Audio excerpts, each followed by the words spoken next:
¿Qué tal, amigos de Página Abierta con la Historia? Precisamente como acabamos de vivir un hecho histórico, no queremos pues remontarnos al pasado, sino comentar un poco pues ese hecho que aconteció precisamente hace muy pocos días y que pues va a pautar la vida dominicana durante los próximos 4 años. Un tema de actualidad, doña Diana. Se refiere a las elecciones. A Claro, las eso que elecciones. sí, hoy vamos a hablar también de un personaje que hace Sí, días pero vamos habíamos a anunciado, comenzar pero hablando de las elecciones, vamos a dedicarle el precisamente primero. porque bueno, no sería justo que siendo un hecho pues de tanta envergadura, pues lo dejemos pasar. ¿Cómo tú entiendes que fueron las elecciones y sobre todo si las comparamos con otras, o sea, si hacemos una comparación histórica? Doña Diana, bueno, saludo a nuestra maestra Elena, informal hoy, ¿cierto?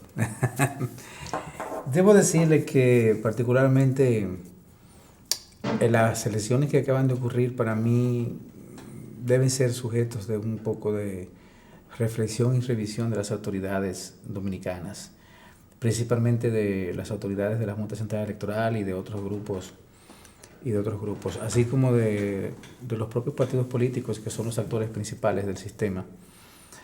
Claro, el actor principal del sistema es el ciudadano, pero los partidos políticos como aquellos grupos que necesariamente conjugan, ¿verdad? Alinean a los ciudadanos para el voto, deberíamos de ponernos un poco de reflexión. Pienso que en comparación con las elecciones del 2012, las del 2016 fueron un tremendo desastre, muy caóticas, muy difíciles, aunque tal vez tuvieron tal vez un poquitito menos de violencia. Y sobre todo muy lentas. En fin, precisamente Porque en el campo organizativo. o sea, después que se hizo una inversión, señora, de más de 30 millones de dólares Sí, para dotarnos de unos equipos que supuestamente iban a agilizar enormemente el proceso. mire, todavía no lo sabemos a plenitud. Sí, y además hay que tomar en cuenta que, por ejemplo, en el caso particular que me aconteció a mí, yo llegué muy temprano, me dije a mí misma, voy a votar antes de ir a misa, voy a misa a las 8 de la mañana. Y resulta que eran las 8 y tanto, y ni siquiera la primera persona de la fila había podido votar, porque la mesa se había puesto de acuerdo que hasta los equipos no funcionaran, no iba a comenzar el proceso. Imagínese. Y entonces estamos hablando de que fue a las 8 y tanto de la mañana, era en un sitio pues de Naco, todo muy tranquilo, eran unas protestas pues bajas, sin estridencia, pero definitivamente desde el punto de vista de la agilidad, comenzó más tarde por los equipos, pero además los resultados finales pues han sido más traumáticos que en tiempos anteriores. Creo que sí. Y la manera de dar también, porque antes te iban dando los boletines y había una cierta periodicidad para dar los boletines. Exacto. O sea, tú sabías que en 4 horas, en X horas, lo que subían, pero no, ahora es un poco más desorganizado. Sí, yo pienso que sí. Mire, debo decir que las elecciones, como hablamos un poco la semana pasada, tal vez muy someramente, las elecciones son el mecanismo de representación democrática más genuino, mediante la cual los ciudadanos, todos en las mismas condiciones de igualdad, tienen la capacidad de elegir y de ser elegidos. Es una participación democrática, una participación colectiva, y que debe principalmente estar, diríamos, rodeado de un aura primero de confianza, de certidumbre, y que culminar con lo que se denomina en derecho calidad de las elecciones. Porque si nosotros creamos un ambiente nebuloso alrededor de esta celebración participativa y popular, pues creas ese nivel de desconfianza y al mismo tiempo pues pierde un poquito de los objetivos de lo que es esa participación. Todavía yo no conozco cuál es el nivel de extensión, pero creo que anda bastante alto, cerca del 30 y algo cerca del 30, que es muy alto. Es muy alto para un país pequeño, principalmente, para un país pequeño, y ahí hay que también ver un poquito de revisarnos, porque el ciudadano tiene que responder a ese voto. Pero no quiero avanzar un poquitito. Cuando hablo de calidad, doña Diana, hablamos un poco de lo que es el montaje eleccionario. Tiene que ver mucho con la logística electoral, tiene que ver mucho con la promoción electoral, tiene que ver mucho con la confianza de la gente hacia el sistema electoral. Ahora bien, el presidente de la Junta Central Electoral, que dicho sea de paso, desde hace mucho tiempo viene siendo cuestionado por su filiación partidaria, por su actitud, es al mismo tiempo una persona sumamente arrogante en el ejercicio de sus funciones. Y aun cuando a veces quiere parecer muy sencillo, no lo logra. No lo logra. Es una persona con unas actitudes muy, diríamos, prepotentes, que no reacciona con pasividad, sino que se hace él el protagonismo y fustiga para justificar, fustiga las actitudes de los terceros y precisamente los actores. Si comenzamos con la misma contratación de los equipos, con la misma formación de las juntas, con todo esto, nosotros nos vamos a dar cuenta que el caballero fue imponiéndose. Y todo viene de un criterio, de ese criterio centralista y además impositivo, que alguien le ha llamado, no quiero llegar al punto, pero tiene que ver mucho con un sistema dictatorial a lo que nosotros estamos acostumbrados, de que todo hay que imponerlo. Y eso no es así. En los sistemas eleccionarios de calidad, prima es el respeto por la ley y también el respeto por las exigencias del colectivo participativo, como es el partido político. Entonces, si nosotros, por ejemplo, si nosotros señalamos, los partidos políticos exigían el voto manual, pues él decía que no. Unos juristas por allá decían que no se obligaba a que se hiciera el voto manual. Ahora, el problema no es que la ley lo diga o no lo diga. El problema es que para crear el aura de confianza y de que realmente se está haciendo algo bueno, si un partido político te exige, independientemente de que la ley te diga que tú puedes hacerlo manual o electrónico, sea una exigencia, óigame, lo más saludable era irnos por esa vía. Pero además, el desplante que le hizo a 6 candidatos, óigame, que estaban, y les hizo esperar todo el tiempo, es más, que ni siquiera estaba presente, ni se hizo acto de presencia, a pesar de que lo esperaron durante muchísimas horas. Horas y horas. Y una cosa, el presidente de la Junta fue el protagonista de las elecciones. En vez de ser el que las dirigió, él era el protagonista.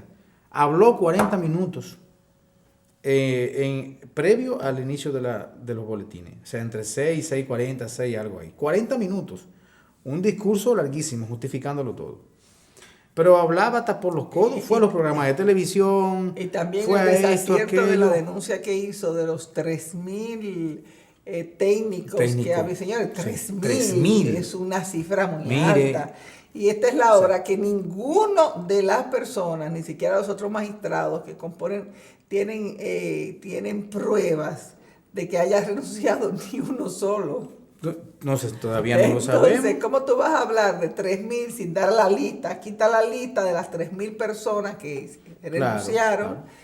Entonces, realmente hubo muchos desaciertos, vamos a decirle así. El retraso de los resultados se le achaca al conteo manual.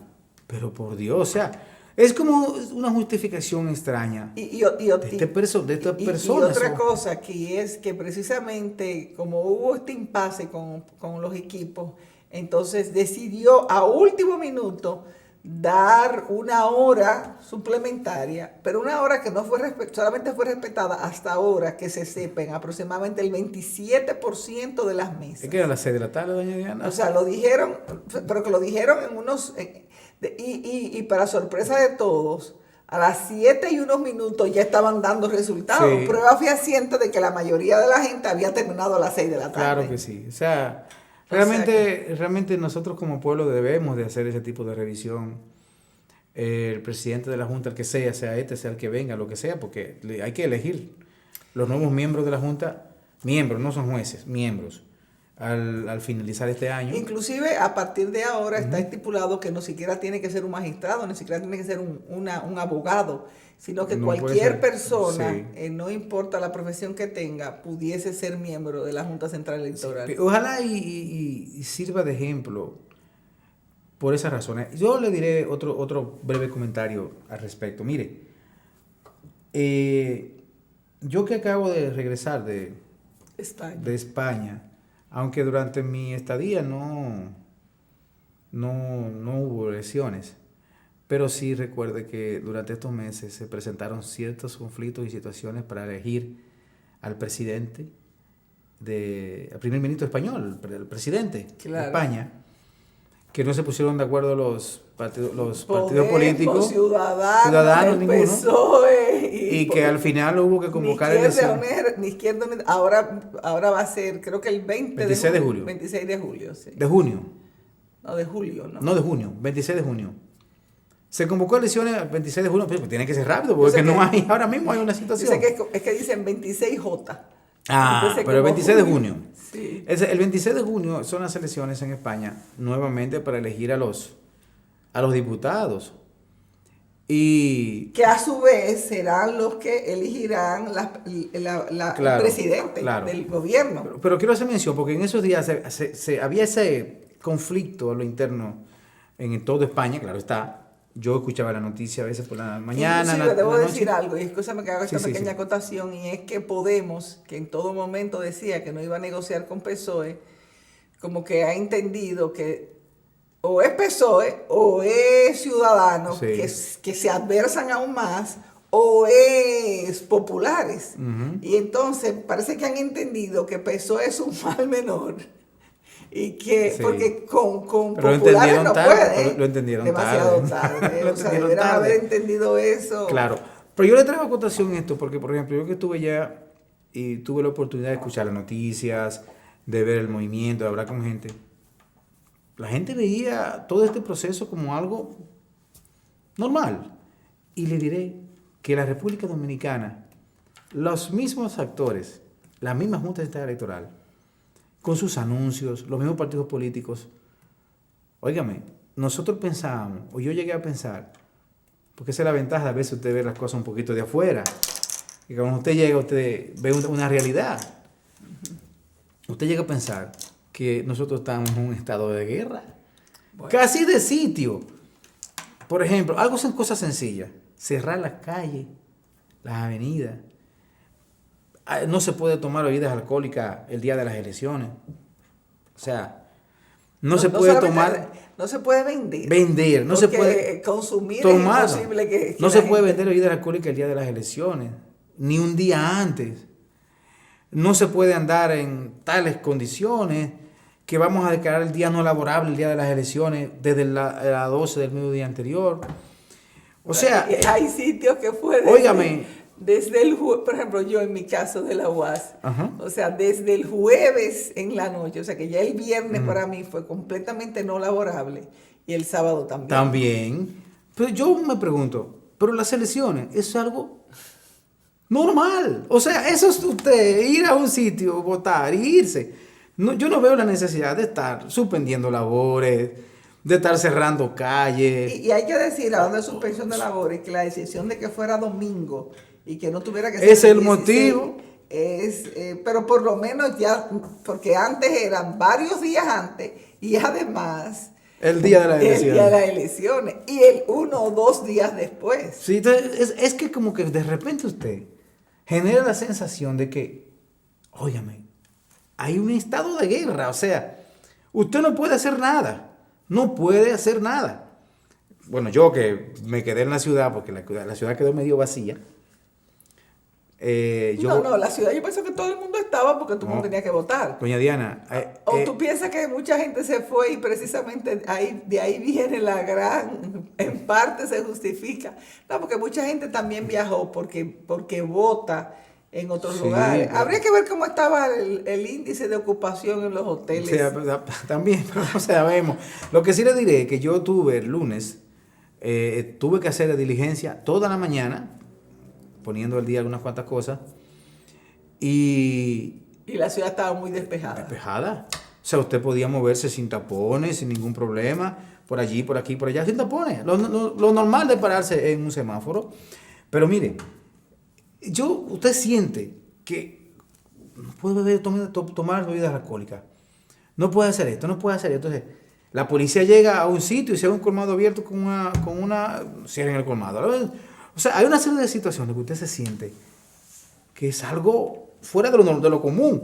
Y señores, es unas elecciones. O sea, se trata de ir a una urna, echar un voto y usted irse a su casa. Simplemente. Es como quedarse en su casa porque puede haber una guerra, puede haber una batalla, la policía encuartelada, la guardia encuartelada, todo encuartelado. De hecho, yo pienso que aunque no había un estado de guerra, fueron muy atinadas las personas que decidieron luego de votar, pues sencillamente irse para su casa, porque precisamente algunos casos de muertes que se produjeron fue precisamente por cómo se caldean los ánimos a medida en que las elecciones, pues ya ha terminado el plazo, pero que en un país donde hay un índice de criminalidad tan grande, la gente no tiene que pensar que son políticos. No. O sea, es que el país está lleno de criminales. Claro, pues claro. De personas que respetan la vida. Sí, pero eso lo era todo, eso era toda hora. Ligado a la actividad delictiva, ligado a la actividad amorosa, ligado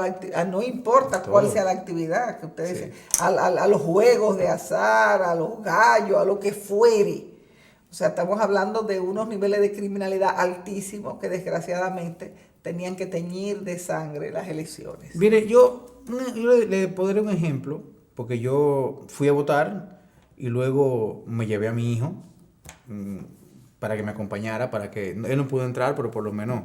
No tiene la edad. No tiene la edad, pero para que haga una compenetración con el sistema electoral, porque es importante que ya vaya haciendo ciudadanía. Y una de las cosas que él me decía, que llamó la atención, cómo usted va a entrar al recinto de votación y afuera usted se encuentra con 20 individuos con un gafete de todos los representantes políticos y de colaboradores. Cuando está prohibida la actividad política. O sea, es como una especie de presión. Esas son de las cosas que nosotros tenemos que ir eliminando. Tengo que decir que solamente vi este tipo de propaganda en personas que respaldaban algunas candidaturas congresuales del partido de gobierno. Las demás personas solamente tenían, por lo menos en mi mesa, pues una identificación muy poco llamativa. Sí, ya nos vamos, pero y tengo que decir que, y no tengo nada que ver con el Partido Reformista, pero tengo que decir que los delegados que había del Partido Reformista en el Luis Muñoz Rivera eran personas muy educadas y muy serviciales, dispuestos como a ayudar a todo el mundo. Y te estoy haciendo un partido en el cual no tengo ningún vínculo afectivo ni político. Creo que tenemos que cerrar este segmento, pero cierro diciéndole, óigame, nosotros debemos de ir pensando en eliminar ese asunto. Deje su delegado dentro de su mesa, pero óigame, ese ambiente alrededor. Eso no, son de las cosas que hay que ir eliminando. Pero debo decir que como quiera, aunque eso pasó, es mucho menos que años anteriores. Claro que sí, eso sí. Bien, señores, esto es nuestro comentario sobre las elecciones y en los próximos segmentos vamos a seguir pues tratando y abordando un personaje histórico que en algunas veces hemos dado algunas pinceladas, pero el día de hoy vamos a dedicarle pues más tiempo a estudiar la figura histórica de don Tomás Bobadilla y Briones.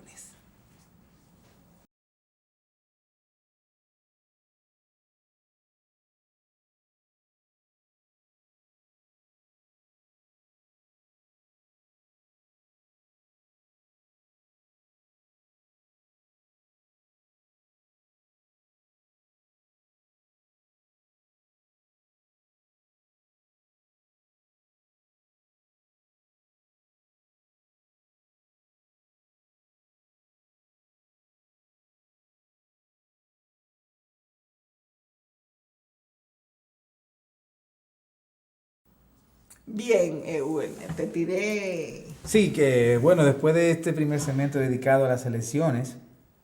Bueno, tú pues estás, la mayoría de los presentadores pues se acompañan de su laptop donde Bueno, están sus guidelines o su canevas, como dirían los franceses. Bueno, es que... Donde tienen una serie de informaciones. Sí, claro. Páginas Abiertas se está modernizando con la acto para poder controlar por allí. Ya es un ordenador abierto. Abierto, sí. Una laptop abierta. Sí, porque a veces se mueve un poco con el celular, pero también trae la laptop donde uno tiene miles y miles de libros. Toda una biblioteca. Tú sabes que... en los discos duros externos y esas cosas. Hace muchos años ya,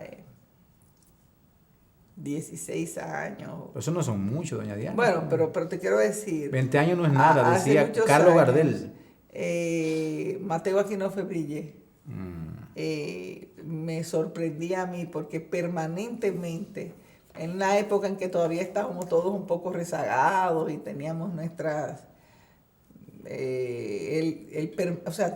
tenías un equipo bastante manejable y permanentemente estaba pues conectado. Y asimismo, si tú le escribías algún mensaje, tardaba minutos en responderte. Qué interesante. En responderte. Lamentable. Aún durante sus 3 años de gestión en su condición de rector. O sea, Diana, no te puedo responder ahora o he tramitado tu solicitud a tal persona, ella le daré seguimiento y me mandaba una coordenada, un link para que yo me comunicara con esa persona. De verdad que, y te estoy hablando desde antes de que fuera el año 2000. O sea... Desde antes del año 2000. Sí. O sea, las primeras personas que tenían pues laptop era Mateo Aquino. Pero volvamos al tema nuestro. Yo tenía una en el año 2000, doña Diana. Sí, pero tú eras muy joven. Sí, o sea, él, lo que te quiero decir era que estaba como equipado como una gente muy joven cuando no lo era tanto todavía. Perfecto, estamos hablando de un hombre de 45 años que es joven hoy. Un muchacho. Pero tú tenías 20. Pero el señor el señor alcalde electo del Distrito Nacional es un hombre joven. Sí, muy joven. Pues tiene mi edad. Lo que pasa es que no tiene cana. O sea, David Collado tiene tu edad. Mi edad, claro. No sabía. Sí. Se ve muy joven. Y también la edad de su hijo, Miguel Eduardo. Te voy a decir nos hemos ido por otro tema, usted y yo. Hemos hecho una conversación diferente. Yo no quiero volver a las elecciones, pero lo que sí se demostró en estas elecciones es que la gente sabe fraccionar el voto. Muy interesante. Porque realmente, este chico, en 20 y tantos días, porque hace poquísimos días que en el marco de la crisis, que si Fello Suberví, que si no sé qué, logró pues presentar su candidatura, logró concitar pues, por lo menos si no logró concitar el apoyo, logró pues concitar el rechazo hacia la candidatura de Roberto Salcedo, que realmente... No logró concitar el rechazo, que hace mucho que estaba rechazada, doña Diana. Por eso te digo, pero él logró que ese rechazo manifiesto, que ya se veía y que desde la época de que era Domingo Contreras el candidato, que a todos nos sorprendió que no fuera el candidato del Partido de la Liberación Dominicana, pues logró pues que todo ese rechazo hacia ese candidato fuera traído hacia su persona, lo que no pasó con Atala para el Congreso, lo que no pasó con la presidencia, sino que realmente... Sí, usted acaba de decir algo, solamente decir un 30 segundos, es cierto, el voto fraccionado fue bastante... Funcionó. Y además de eso fue bastante notorio. Tú mismo dices que tú fraccionaste. Claro, sí. Fue bastante notorio en todo el Distrito Nacional y en el país completo. Un ejemplo de ello, por ejemplo, en Puerto Plata, en donde ¿cómo se llama? No, el joven Paliza. No, el síndico, el alcalde de Puerto Plata, que apellido Musa, obtuvo una votación muy elevada y sin embargo Francis Vargas no obtuvo la preferencia del electorado. El senador. El senador. Eligieron a Paliza, un joven diputado del PRM. Sí, yo debo decirlo porque yo soy amigo del amigo. Pero amigo de Francis Vargas. Amigo de Francis Vargas, claro. Y no tengo por qué ocultarlo. Yo lo lamento mucho, con toda sinceridad, que mi amigo Pues perdiera Emilio su Vargas senaduría. Francisco perdiera su senaduría. Es un ser humano muy valioso y pues nada, lamentablemente pero perdió. perdió el favor del público. El favor del público no sabemos, porque tuvo un 46% o más de frente a un 51% de paliza, lo que significa que él también tenía su acogida, pero no fue favorecido con la mayoría. Mi amigo Francis es un político muy reconocido a nivel regional, es un político que tiene mucho más de 20 años. O sea, que la ciudad de Puerto Plata eligió un síndico del Partido de la Liberación Dominicana, sí, no así un senador. No así un senador. Entonces, bueno, entonces los dominicanos están aprendiendo, por lo menos esa parte sí hemos avanzado. Claro que sí. En el fraccionamiento del voto. Creo, hay que cerrar las elecciones. Creo que en nuestro país también, nuestros legisladores, de alguna manera hay que ceder en el futuro. Porque ese voto de arrastre de senador, diputado, tiene que cambiar. Sí, el dominicano tiene que tener el derecho de elegir a su senador y elegir a su diputado. O sea que perfectamente tú puedes elegir un senador diputado de otro que partido, esté en un partido y un senador de otro. Y un senador de otro. Claro que sí. ¿Por qué no? Además, eso es lo que se llama voto directo. No voto de arrastre. Eso no. O sea que, y eso debe ser. Y eso sería fácil, claro, porque sí, solamente habría que hacer una papeleta para el senador y otra papeleta para los diputados. Claro que sí. O sea que pues, no habría una... Así es, no habría la diferencia. En el caso de Paliza, 33 años, una persona joven, que tiene mucho que dar, pienso que nada, pues una oportunidad para él y para el país. Y nuestro amigo Francis, sabemos que pues dentro de cualquier posición seguirá trabajando en beneficio del país. Del país, que lo ha hecho, a mí me consta porque lo conozco hace un buen tiempo. Bueno, pues dejando lo el tema de las mucho. elecciones. Me siento compungido, doña Diana, en serio, debo decirlo, públicamente ante el país, no importa. El amigo es amigo del amigo en cualquier circunstancia. Claro está. Pero volvamos a don Tomás Bobadilla y Briones, porque sí, si seguimos hablando de elecciones, seguimos hablando de elecciones, tendremos que traer a colación algunos temas, como esa votación completamente abrumadora que tuvo el senador Félix Bautista, y temas que quizás es mejor que dejemos de lado. Félix Bautista, desde ese punto de vista, es todo un héroe. Tremendo. Hay que tomarlo en cuenta como un tipo popular y de mucho arraigo en su región. Mire que no es una crítica, es un elogio. Y creo que los que lo conocen saben por qué. Y además, no entremos en esos detalles, porque vamos a dejarlo ahí. Bien, señores, pues vamos entonces a don Tomás Bobadilla y Briones. Así es. Que si bien no es parte de estas elecciones, sí fue parte de la vida pública dominicana durante muchísimos años. Claro que sí. Ay, Tomás Bobadilla y Briones, doña Diana. Mire, traigo a colación el tema, traemos a colación el tema, porque por lo menos hemos sido testigos, no sé si usted le ha dado algún seguimiento, de que desde hace algunos meses en la prensa nacional se ha venido publicando de vez en cuando unos cuantos artículos relativos a Tomás Bobadilla y Briones. Muy pocas veces ha ocurrido esto, que yo recuerde, aunque... O sea, que una figura histórica de tantos años, de un pasado tan lejano, ajá, normalmente no tiene incidencia en la prensa nacional. Sí, claro, sí, pero en el caso de él no, porque ha sido de esos personajes relegados, olvidados, vituperados. Lo que hacen los historiadores es que seleccionan a su personaje, lo califican y lo votan. Tienen sus héroes preferidos y sus antihéroes. Y esos antihéroes, claro. Santana es un antihéroe preferido. De la mayoría. De la mayoría. Tomás Bobadilla es un tipo que tiene mucha cola y poca. O sea, es un tipo que ha estado en todas. También porque lo vinculan un poco a Santana también, esa primera etapa de Santana. Lo que pasa es que Tomás Bobadilla no necesariamente vinculado, es que Tomás Bobadilla está situado como una especie de camaleón, como de esa gente que se voltea y adquiere el color del escenario donde está. Como un corcho. Como un corcho. Flota, se hunde. No importa cuál sea el gobierno de turno, él estará bien posicionado. ¿sí? Y lamentablemente eso fue Tomás Bobadilla. Pero yo no voy a calificarlo. Ese no es el papel del historiador. No debo yo hacerlo. Simplemente él fue quien fue. Y si yo voy a analizar a Tomás Bobadilla, lo voy a analizar desde el punto de vista de la persona, no desde el punto de vista de lo que yo creo que debió ser o de lo que yo creo que fue. Es lo que nosotros hablamos el día pasado. Esas calificaciones que yo puedo hacer, lo que hace que me descalifiquen a mí como historiador. Ahora, en presencia de quién estamos, les sigo contando que he visto en la prensa que se han publicado 2 o 3 artículos. ¿Quién está escribiendo sobre don Tomás Bobadilla? Hay un señor, se llama, Dios me están haciendo señas, no nos va a dar el tiempo, pero veremos cómo nos da.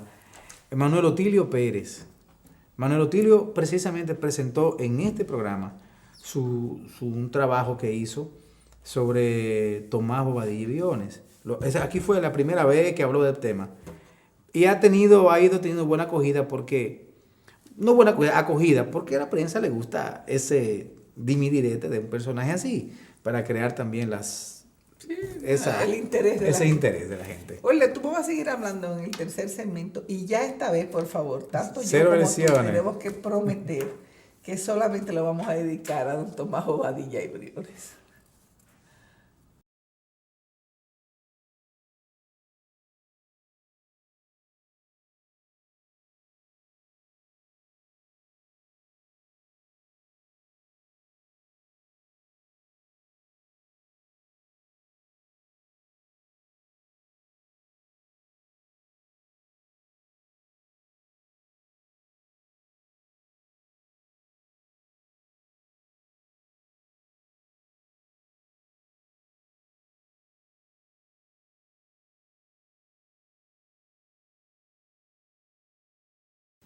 Dime, sigue.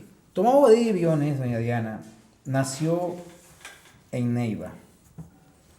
Hay algunos detalles sobre su nacimiento que nosotros podíamos dilucidar, aunque lamentablemente el tiempo no nos va a dar.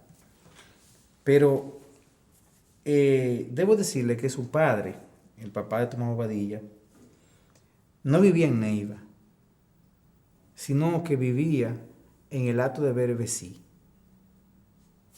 El Hato de Berbesí es hoy un hato que está en las cercanías de Duvergé. ¿Y se llama uno así? No se llama Berbesí ya. No, ya no. Hoy hay un sitio que se llama por ahí Angostura, que está cercano al Hato de Berbesí. Okay.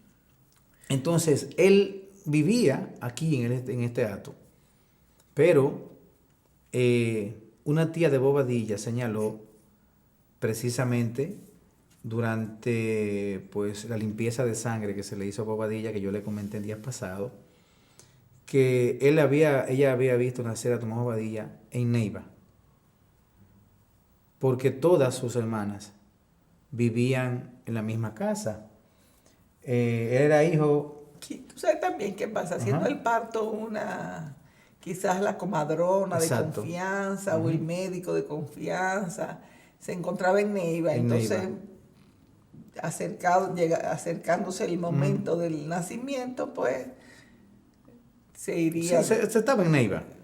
Por eso nace en Neiva. O sea, no voy a hacer una conjetura de si nació o no nació, pues no es lo que nos importa. Exacto. Pero es interesante porque son datitos pequeños que la gente a veces necesita manejar y son datos poco conocidos. De hecho, ese dato que acabo de dar lo pude ver en el Archivo General de Indias, en unas documentaciones de las que pude revisar ahora, en la que expresaba así con claridad estas cosas, que no han sido publicadas hasta ahora. El papá, Vicente Bobadilla, vivía en el Hato de Berbesí, pero la mamá para alta, todo indica que dio a luz en Neiva. Que alumbró en Neiva. Y nació el 30 de marzo de fecha 1786, ¿sí? Luego fecha histórica. Y interesante la fecha, porque precisamente en la página de la Presidencia de la República aparece el error de que fue el 30 de marzo de 1785. Un año antes. Un año antes. Y son datos históricos, como dice Pierre Vilar, precisamente las fechas y los datos nos permiten fechar y situar los momentos. Entonces es importante que se arregle esto porque eso son parte de las fechas históricas. 30 de marzo de 1786. Lo cual lo sitúa entonces en el 44. 58 años. Con 48, ¿no? 58. En 1796. 1796. Entonces, 86. 86. 86. Sí, tenía entonces 54 años. Claro, Tomás Bobadilla, yo lo dije en un programa anterior, que era hijo y era miembro de una familia de mucha De cierta prestancia. Ocuparon cargos públicos en Neiva, ocuparon cargos públicos en Bánica. Ahora, su hermano fue sacerdote. En Bánica, o sea que no creo. Sí, doña Diana. En ese momento se necesitaba ser de mucha prestancia para ocupar un cargo público. Y más en Neiva y en Bánica. Y en más en Neiva y Bánica. ¿Por qué? Porque precisamente cuando usted lograba ocupar un cargo público en Neiva y Bánica, significaba que usted era uno de los pocos de la zona que tenía la ascendencia, la economía y la capacidad para ocupar ese cargo. Y la limpieza de sangre. La limpieza de sangre. Claro. Eso, amigo, la limpieza de sangre, señores, que usted sea español, sí. Que sus ancestros sean españoles, que en su sangre, que en sus predecesores no haya ni indígenas ni africanos. Uh-huh. Mire. Eso es lo que se llamaba limpieza de sangre. En Santo Domingo, un oficial civil es nadie. En Comendador, un oficial civil es un oficial civil, o sea, es un tipo que ocupa una posición de prestancia en el pueblo. Entonces, en esa época, su familia, tanto abuelos como bisabuelos, habían ocupado importantes cargos y es como la cúspide de la sociedad, lo máximo de la pirámide. Por lo tanto, el tipo no era un cualquiera, era hijo de una familia. Esa familia se muda durante la guerra de la dominación haitiana, durante la guerra haitiana 1792-91, entre 1802, se muda de Neiva hacia Santo Domingo, precisamente por las situaciones de la guerra. Y ahí que Tomás Bobadilla comienza y emigra. Ya para 1802, siendo Tomás Bobadilla un mozalbete de 16 años, ya era amanuense de Luis de la Rocha Gallardo. Hay que decir que amanuenses son las personas que escribían. Era como un escribano, un escribiente. Que era notario. En 1802, teniendo solamente 16 años. No, era amanuense del notario en Asua. Y ya en 1804 se fue a San Germán en Puerto Rico, en donde fue ayudante, también como escribano, 18 años, de la escribanía de Puerto Rico. Me imagino que tiene una hermosísima caligrafía. Sí, me imagino yo también que sí. ¿Por qué? Sí la tenía. De hecho, yo la caligrafía que aparece en la causa llevada a Fermín Núñez en el 1816 a otros actores de la época fue el que la hizo. Y tenía una buena letra. Es bastante legible. Se conservan en su documentación en el Archivo General de Indias. De hecho, él de San Germán regresa a Santo Domingo y en el 1810 postula para ser escribano público, escribano de la Real Audiencia en el 1810, pero como no tenía 25 años, que era la edad máxima, la edad mínima, sí, para hacer... Con todo y eso, retrasan el proceso de elección y no entrevistan a más nadie. Esperando que el hombre cumpla sus 25 años. Entonces, su primera entrevista, ¿sabe cuándo fue? Fue en noviembre de 1810. Y prolongan el asunto hasta que lo examinan el 2 de abril de 1811. Recién cumplido los 25 años.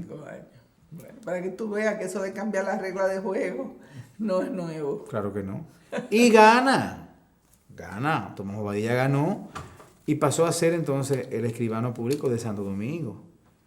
Y lo fue durante toda esa parte de la dominación española. Cuando llega la presencia francesa, él no se va ni huye, no. Él le da seguimiento. Él se une, él acepta la dominación española y continúa ocupando sus cargos. y fue consignado como Entonces, que notario. él acepta la dominación francesa. No, haitiana, en el En 1822. el 22. Claro, y hace protestas en las diligencias que comenzó a hacer España por ocupar de nuevo la parte española y todo eso. Y fue declarado como oficial público en el 1831 y toda la ocupación española, haitiana, ocupó cargos importantes dentro del tren gubernamental y dentro del espacio público. ¿Qué quiero decirle? Que Tomás Bobadilla estuvo entre 1802, que es cuando se registra ese primer cargo como escribano, y 1844, completamente ligado a la vida pública, a escribir y a los cargos públicos del Estado. Era un tipo conocido, viviendo en Santo Domingo de manera ininterrumpida, desde 1809 hasta 1844, poniendo la fecha de 1844. Y en una ciudad pequeña. 35 años. Pues claro, o sea, estamos hablando de un hombre que había ocupado todos esos importantes cargos, que era súper conocido en la ciudad. Era uno de los tipos más respetados, 58 años. ¿Y qué hace él entonces al momento en que se produce la independencia? Precisamente. Tomás Bobadilla, según lo que hemos ido viendo, todos estos escritos, todas esas cosas, está siendo considerado hoy como si fuese el padre de la patria. Bueno, eso no puede ser. Vamos a situar el personaje en el contexto de la historia. Uh-huh. Dice Betío Alfao Durán que fue Bobadilla el que hizo la proclamación de la independencia en la Puerta de la Misericordia.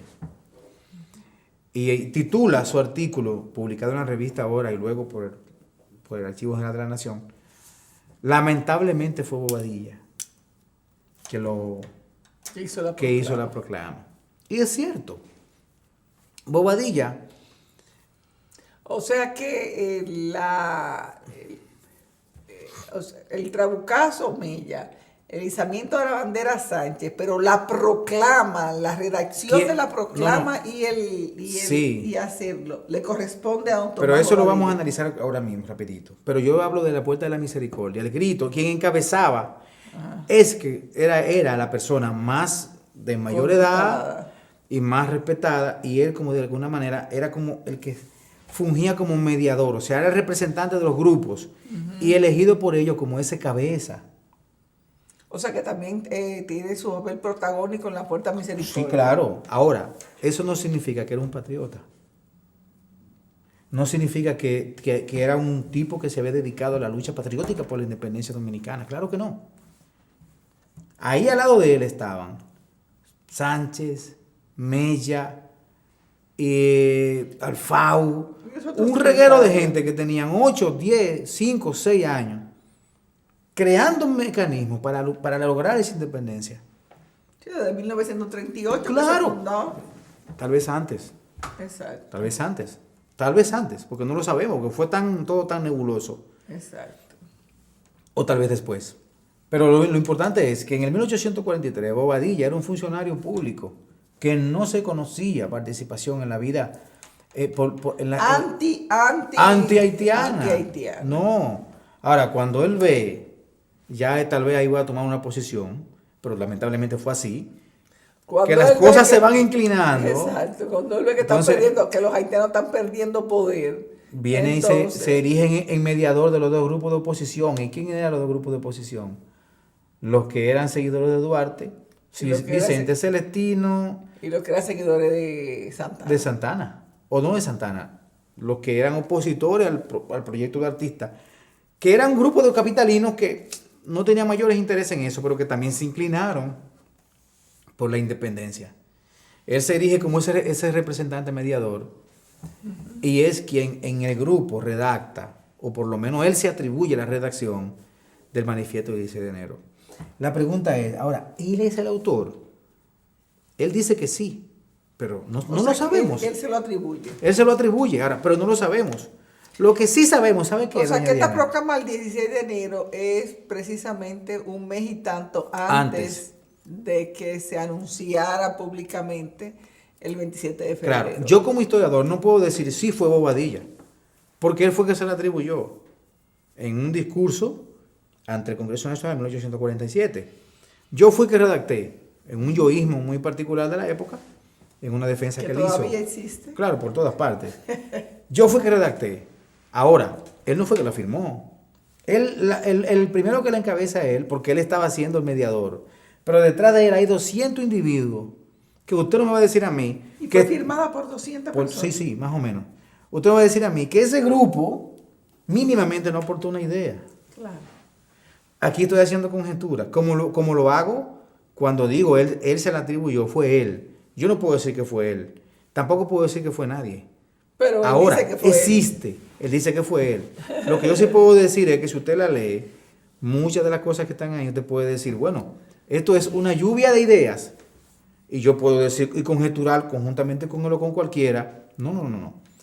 Él podrá escribir, pero ese es el conjunto de una reunión. Y esa proclama el 16 de enero plantea que tenemos que ser independientes. Sí, claro. Y que realmente tenemos que hacer esfuerzos ingentes para separar a ambas naciones y constituir una nueva nación. Claro, ideas que él no las tenía.